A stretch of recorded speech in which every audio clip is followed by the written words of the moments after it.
اعوذ باللہ من الشیطان الرجیم، بسم اللہ الرحمن الرحیم۔ آج ہم سورۃ انعام کی رکوع نمبر 8 کا آغاز کر رہے ہیں، جو کہ آیت نمبر 61 سے 17 تک ہے۔ تو پیاری عزیزات، آج کی اس رکوع میں اللہ تعالیٰ ہمیں اپنی قدرت، اپنی نگرانی اور اپنی عظمت کا احساس دلاتے ہیں۔ سوچئے، ہر لمحہ، ہر سانس، ہر حرکت اللہ کی نظر میں ہے۔ جب ہم تنہائی میں ہوتے ہیں، جب ہم کسی کو نہیں دیکھتے، تو تب بھی ہمارا رب ہمیں دیکھ رہا ہوتا ہے۔ جب انسان پر کوئی تکلیف آتی ہے تو وہ اپنے رب کو دل سے پکارتا ہے، آنسوؤں کے ساتھ گر گڑا کر، لیکن جیسے ہی اللہ تعالیٰ اس کی مشکل کو دور کر دیتا ہے، وہی انسان دوبارہ غفلت میں چلا جاتا ہے۔ کیا یہ ہمارے دلوں کی کمزوری نہیں؟ پھر ہمیں یہ حقیقت یاد دلائی جاتی ہے۔ موت ایک ایسی حقیقت ہے جس سے کوئی بھی نہیں بچ سکتا۔ فرشتے ہر انسان کی جان اس لیے لے لیتے ہیں کہ جب اس کا وقت پورا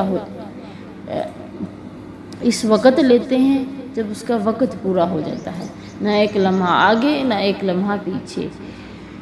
اور سب سے اہم بات یہ کہ قیامت کے دن ہم سب کو اپنے رب کے سامنے کھڑا ہونا ہے، جہاں ہر عمل کا حساب ہوگا، ہر بات کا جواب دینا ہوگا۔ یہ رکوع ہمارے دلوں کو جھنجھوڑ دیتا ہے۔ اور کیا ہم واقعی اپنے رب کو اس طرح یاد رکھتے ہیں جیسے وہ ہمیں یاد رکھتا ہے؟ کیا ہم نے اپنی زندگی کو اس دن کے لیے تیار کیا ہے جب کوئی مال، کوئی رشتہ، کوئی دنیا کا کام، کوئی رشتہ، کوئی بھی مال آخرت میں کام نہ آئے گا؟ یہ رکوع ہمیں بیدار کرتا ہے کہ اللہ تعالیٰ ہر وقت ہمارے ساتھ ہے، موت ہر حال میں یقینی ہے، دنیا فانی ہے، اصل کامیابی تو آخرت ہے۔ آئیے ہم سبق کا آغاز کرتے ہیں۔ وَهُوَ الْقَاهِرُ فَوْقَ عِبَادِهِ، وہی ہے غالب اپنے بندوں پر۔ وَيُرْسِلُ عَلَيْكُمْ حَفَظَةً، اور وہ بھیجتا ہے تم پر ایک نگہبان۔ حَتَّى إِذَا جَاءَ أَحَدَكُمُ الْمَوْتُ، یہاں تک کہ جب تم میں سے کسی کو موت آتی ہے، تَوَفَّتْهُ رُسُلُنَا، ہمارے بھیجے ہوئے روح کو قبض کرتے ہیں فرشتے۔ وَهُمْ لَا يُفَرِّطُونَ، اور اس میں کوئی بھی وہ کمی نہیں کرتے، اور وہ اپنے بندوں پر غالب ہے، تم پر نگران مقرر کیے رکھتا ہے۔ یہاں تک کہ جب تم میں سے کسی کو موت آتی ہے تو ہمارے فرشتے اس کی روح کو قبض کر لیتے ہیں، اور وہ کسی طرح کی کوتاہی نہیں کرتے۔ ثُمَّ رُدُّوا إِلَى اللَّهِ، پھر لٹائے جائیں گے اللہ کی طرف۔ مولاہم الحق، جو ان کا سچا بادشاہ ہے۔ الا لہ الحکم، اسی کے لیے ہے، وہی سچا بادشاہ ہے۔ وہ اسرع الحاسبین، وہ جلدی حساب کرنے والا۔ پھر قیامت کے دن لوگ اپنے مالک برحق اللہ تعالیٰ کے پاس واپس بلائے جائیں گے۔ سن لو کہ حکم اسی کا ہے، وہ نہایت جلدی حساب لینے والا ہے۔ قُلْ مَن يُنَبِّئُكُم مِّن ظُلُمَاتِ الْبَرِّ وَالْبَحْرِ، میرے نبی کہہ دو کہ کون ہے جو نجات دیتا ہے تمہیں اندھیروں سے، خشکی کے اور دریاؤں کے اندھیرے سے۔ تدعونہ، تم پکارتے ہو اسے، تضرعاً، گر گڑا کر، وخفیۃً، اور چپکے سے۔ لئن انجانا من ہذہ، اگر تو اس سے ہمیں نجات دے دے، لنکونن من الشاکرین، ہم ہو جائیں گے شکر ادا کرنے والوں میں سے۔ اللہ تعالیٰ اپنا احسان بیان فرماتا ہے کہ جب تم خشکی کے بیابانوں اور لک و دک سنسان جنگلوں میں راہ بھٹکے ہوئے قدم پر خوف اور خطرے میں مبتلا ہوتے ہو، تو جب تم کشتیوں میں بیٹھے ہوئے طوفان کے وقت سمندر کے تلاطم میں مایوس و عاجز ہو جاتے ہو، اس وقت اپنے دیوتاؤں، بتوں کو چھوڑ کر صرف اللہ ہی کو تم پکارتے ہو۔ حضرت جابر بن عبداللہ کہتے ہیں جب یہ آیت اتری نا تو اللہ قادر ہے اور تمہارے اوپر عذاب نازل فرمائے تو اور رسول اللہ صلی اللہ علیہ وسلم نے یعنی اللہ قادر ہے کہ تمہارے اوپر بھی عذاب نازل کرے۔ رسول اللہ صلی اللہ علیہ وسلم نے دعا کی کہ یا اللہ میں تیرے پر تیرے عظمت و جلال والے چہرے کی پناہ میں آتا ہوں۔ اور جب یہ سنا کہ نیچے سے عذاب لے آئے تو پھر بھی آپ صلی اللہ علیہ وسلم نے یہی دعا کی۔ پھر یہ سن کر کہ یا وہ تم میں اختلاف ڈال دے اور تمہیں ایک دوسرے سے تکلیف پہنچے تو حضور نے فرمایا یہ بہت زیادہ ہلکا ہے، عذاب کی نسبت کی عذاب جو ہے یہ کیا ہے، ہلکا ہے۔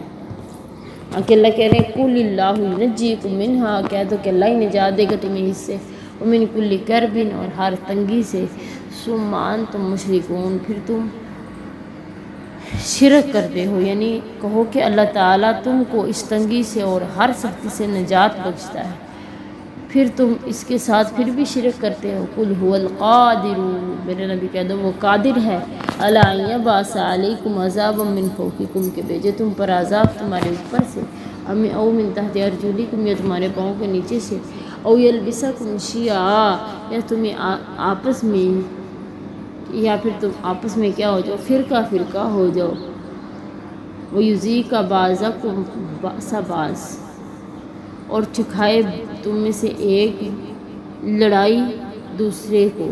انظر دیکھیے کیف نصرف الآیات، کیسے بیان کرتے نشانیاں، شاید کہ وہ اس بات کو سمجھ سکے۔ کہہ دو کہ وہ اس پر بھی قدرت رکھتا ہے کہ تم پر اوپر کی طرف سے تمہارے پاؤں کے نیچے سے عذاب بھیجے یا تمہیں فرقوں میں تقسیم کر دے، ایک کو دوسرے سے لڑا کر آپس کی لڑائی کا مزہ چکھا دے۔ دیکھو ہم اپنی آیتوں کو کس طرح بیان کرتے تاکہ لوگ سمجھ سکیں۔ وَكَذَّبَ بِهِ قَوْمُكَ، اور جھٹلایا آپ کی قوم نے، وَهُوَ الْحَقُّ، حالانکہ وہ حق تھا۔ قُل لَّسْتُ عَلَيْكُمْ بِوَكِيلٍ، میرے نبی کہہ دو میں تم پر کوئی داروغہ مقرر نہیں کیا گیا۔ اللہ تعالیٰ فرماتا ہے کہ جس قرآن کو، جس ہدایت و بیان کو اللہ تعالیٰ کی طرف سے لایا ہے، تو لے کر آیا ہے نا، جسے تیری قوم قریش جھٹلا رہی ہے، حقیقتاً وہ سراسر حق ہے، بلکہ اس کے سوا کوئی حق ہے ہی نہیں ہے۔ ان سے کہہ دیجئے کہ میں نہ تو تمہارا محافظ ہوں نہ تم پر وکیل ہوں، جیسے اور آیات میں بھی اکثر آیا کرتا ہے کہ میرے نبی کہہ دو کہ میں تم پر کوئی داروغہ مقرر نہیں کیا گیا۔ لِكُلِّ نَبَإٍ مُسْتَقَرٌّ، ہر ایک کے لیے خبر ہے جو کہ ایک ٹھکانہ ہے۔ وَسَوْفَ تَعْلَمُونَ، قریب تم جان لو گے۔ وَإِذَا رَأَيْتَ الَّذِينَ يَخُوضُونَ، اور جب تو دیکھے گا ان لوگوں کو جو کہ جھگڑتے ہیں ہماری نشانیوں کے بارے میں، فَأَعْرِضْ عَنْهُمْ، آپ ان سے اعراض کیجئے، حَتَّى يَخُوضُوا فِي حَدِيثٍ غَيْرِهِ، یہاں تک کہ وہ کسی اور معاملے میں بحث کرے۔ فَإِمَّا يُنْسِيَنَّكَ، پھر بلا دے تجھے شیطان، فَلَا تَقْعُدْ بَعْدَ الذِّكْرِ، آپ نہ بیٹھیے ذکر کے بعد، مَعَ الْقَوْمِ الظَّالِمِينَ، ظالم قوم کے ساتھ۔